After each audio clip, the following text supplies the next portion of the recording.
कल 17 रमज़ान है और 17 रमज़ान मैदान बदर में अल्लाह ताला ने मुसलमानों को इस्लाम की पहली जंग में फ़तह अता फरमाई थी। तो कल हमारे बड़े मोहतरम मुखलस पीर तरीक़त हज़रत मौलाना डॉक्टर शौकत अली आबिद साहिब उनका नमाज फ़जर के फ़ौर बाद शहादाए बदर पे बयान होगा। तो आपको मैं दावत दे रहा हूँ, आप अगर एक एक बंदे को कह दिया करें ना, तो आपके कहने में अगर वो बैठ जाएगा तो जितनी देर वो बैठ के सुनेगा उसको भी सवाब मिलेगा, आपको भी मिलता रहेगा। आज 16 रमज़ान है। आज का हमारा मौजू फैज़ान कुरान पाक है। फैज़ान कुरान पाक है। याद रखें, तौरात, ज़बूर, इंजील और कुरान पाक ये आसमानी किताबें हैं, अल्लाह का कलाम है। लेकिन इन तमाम किताबों में कुरान पाक सबसे अफजल किताब है। सवाल ये पैदा होता है कि तौरात, ज़बूर, इंजील ये तीनों किताबें भी एक एक नबी की तरफ हैं, कुरान पाक भी एक नबी की तरफ है। इन तीनों किताबों को नाजिल करने वाला भी खुदा है, कुरान पाक को भी नाजिल करने वाला अल्लाह है। इन तीनों को लेकर आने वाले भी जिब्रील अमीन हैं, कुरान पाक को भी लेकर आने वाले जिब्रील अलैहिस्सलाम हैं। लेकिन कुरान पाक फिर इन पे अफजल क्यों है? इसलिए कि कुरान पाक जिस हस्ती पे नाजिल हुआ है, अल्लाह ने उस हस्ती को पूरे जहान में सबसे अफजल व आला बनाया है। अब ज़रा फजीलत के बारे में चंद बातें सुने। मेरे और आपके करीम आका सल्लल्लाहु अलैहि वसल्लम की हदीस बात तफसीर दुर्र मंसूर में मौजूद है। अल्लाह के रसूल सल्लल्लाहु अलैहि वसल्लम ने एक दिन असहाब के मजमे में कुरान पाक की फजीलत बयान की। फरमाने, ऐ मेरे सहाबा, कुरान पाक को दुनिया की तमाम किताबों पे इस तरह फजीलत हासिल है जिस तरह अल्लाह ताला को पूरी मखलूक पे फजीलत हासिल है। अब देखिए कितनी बड़ी बात है ये हदीस पाक, कितना बड़ा ख़जाना है कि पूरी कायनात में हुजूर फरमा रहे हैं अल्लाह रब्बुल इज़्ज़त को जो मखलूक के ऊपर फजीलत है। अब क्या फजीलत है कि अल्लाह पाक एक है, उसके सिवा कोई इबादत के लायक नहीं। वह तो इज़्ज़ो मन तशा वह तो ज़िल्लो मन तशा, वो इज़्ज़तें देने वाला है, वो जिल्लतें देने वाला है, वो मेहरबान है, वो रहमान और रहीम है। और मैं जिस तरह मखलूक के ऊपर अल्लाह को फजीलत है, इसी तरह तमाम कलामों के ऊपर कुरान पाक को फजीलत हासिल है। ये हदीस पाक जो अगली पढ़ने लगा हूँ, पहली बार इत्तेफाक हुआ है, समात फरमाएं, बड़ा लुत्फ़ आएगा। शोबुल ईमान में हदीस मौजूद है। ये याद रखें, ये पढ़े लिखे हजरात तो हैं, जानते हैं, ये कुरान पाक लौहे महफूज पे बैक वक्त लिखा गया है। ये तो बाद में 23 साल के तकरीबन अरसे में वक्फे में नाजिल हुआ। और आशिक लोगों का अपना अंदाज़ है, वो कहते हैं मुस्तफ़ा करीम सल्लल्लाहु अलैहि वसल्लम बदर में गए, कुरान पाक वहाँ पे नाजिल हुआ। हुजूर ओहद में गए, कुरान पाक वहाँ पे नाजिल हुआ। और मैं हुजूर फजर, ज़ोहर, असर, मगरिब, इशा में है, कुरान पाक वहाँ नाजिल हुआ। कभी सरकार जुल्फ़ों में तेल लगाते हैं, अल्लाह कुरान बना देता है। कभी हुजूर मक्के की गलियों में चलते हैं, अल्लाह कुरान पाक की आयत बना देता है।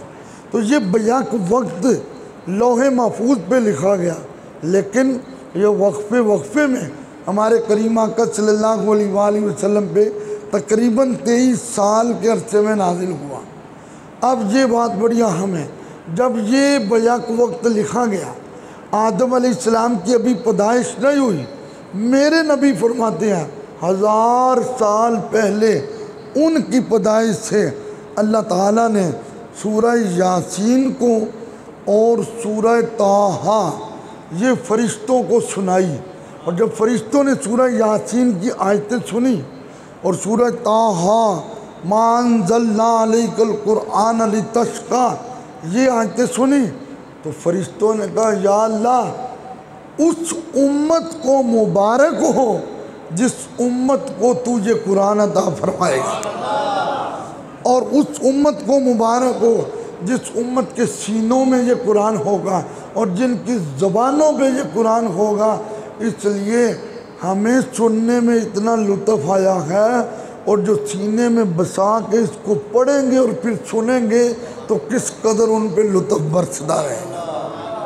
मेरे और आपके करीम आका सल्लल्लाहु अलैहि वसल्लम की हदीस बात ये भी शोबुल ईमान में मौजूद है।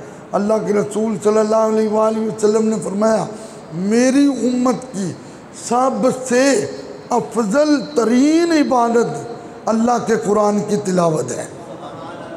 सबसे अफजल तरीन इबादत कुरान पाक की तिलावत है।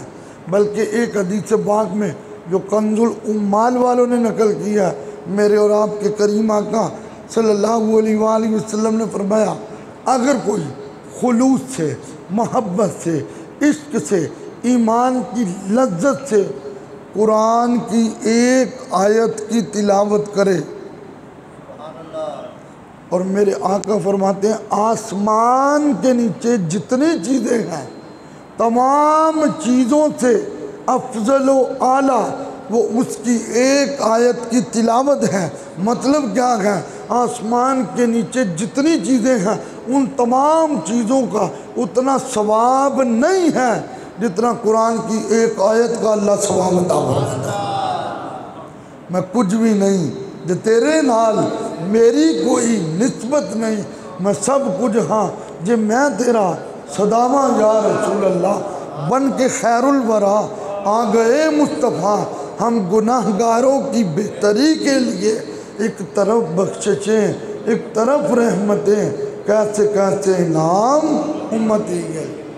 मुझे अक्सर जब लोग कहते हैं कि हाफिज़ साहब हमने पुराने बाग लेकर देने हैं तो किस कंपनी का लेकर दें, तो मैं ना जो मस्जिद में आए तो मैं पूरी अलमारी खोल देता हूँ उसके सामने। मैं कहता हूँ कितने पुराने बाग पड़े हैं, खोलने वाले कम हैं। घरों का भी यही हाल हो चुका है। कई कुरान पाक के गिलाफ के ऊपर तो मट्टी के असरात होते हैं और वो मट्टी के असरात भी जो हैं वो दूर नहीं किए जाते। ये हालात हो चुके हैं। मेरे आका सल्लल्लाहु अलैहि वसल्लम की हदीस से पाक है जो कि तिरमिज़ी शरीफ में मौजूद है। अल्लाह के नबी ने फरमाया, वो सीना जिस सीने में कुरान का थोड़ा सा भी हिस्सा नहीं है, फरमाया वो सीना एक वीरान घर की तरह है।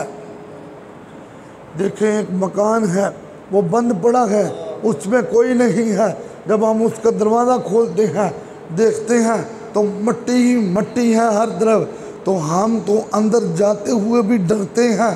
कितने दिन हो गए ये बंद पड़ा है, कोई खौफनाक चीज़ अंदर ना हो। वीरान घर की तरह वो सीना है। और खुश नसीब है वो लोग जिनके सीने में कुरान का कुछ ना कुछ हिस्सा तो मौजूद है कुरान का। और देखिए मेरे ख्याल से हम सबको कुरान पाक की बहुत सारी सूरतें याद भी हैं, जैसे सूरह इखलास है। एक इमाम मस्जिद हर नमाज में सूरह इखलास की तिलावत करते थे।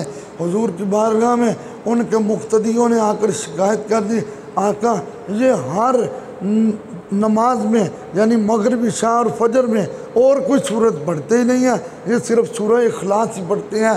सरकार ने उनको बुला लिया। अल्लाह के रसूल ने फरमाया, भाई तुम्हें बाकी कुरान नहीं आता? अर्ज़ किया लजपाल आता है।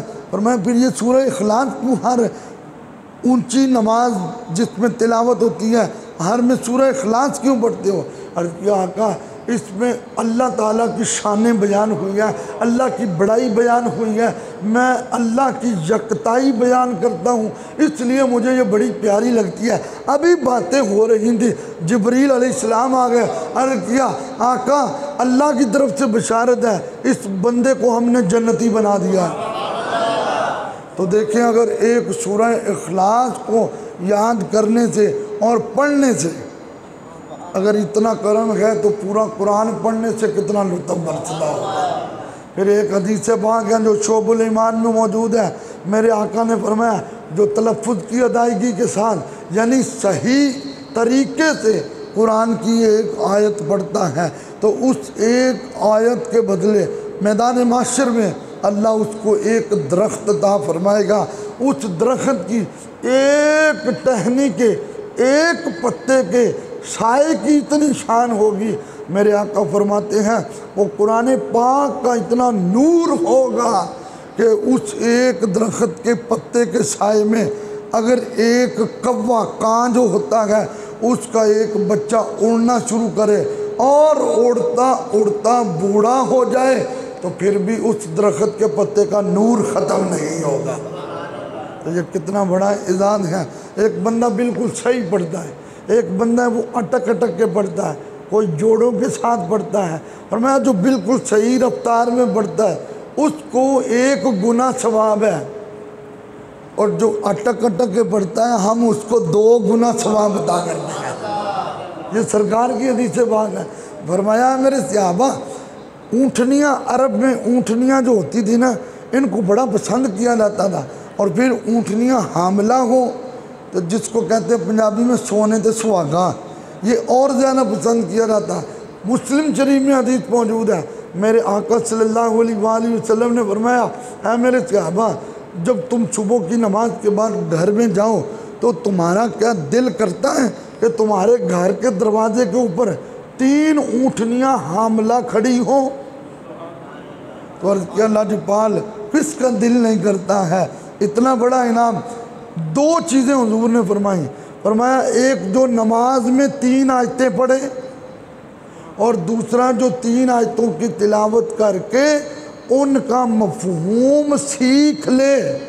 फरमाया जब वो पहुँचेगा तो उसको 3 हामला ऊँटनियाँ मिलेंगी।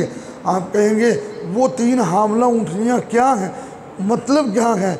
जितना 3 हामला ऊँटनियों को अल्लाह की राह में आज़ाद करने का सवाब होगा उतना 3 आयतों के बदले अल्लाह नामा माल में अता फरमाएगा। जब तक बिके न थे कोई पूछता न था, मेरे आका तूने ख़रीद कर अनमोल कर दिया।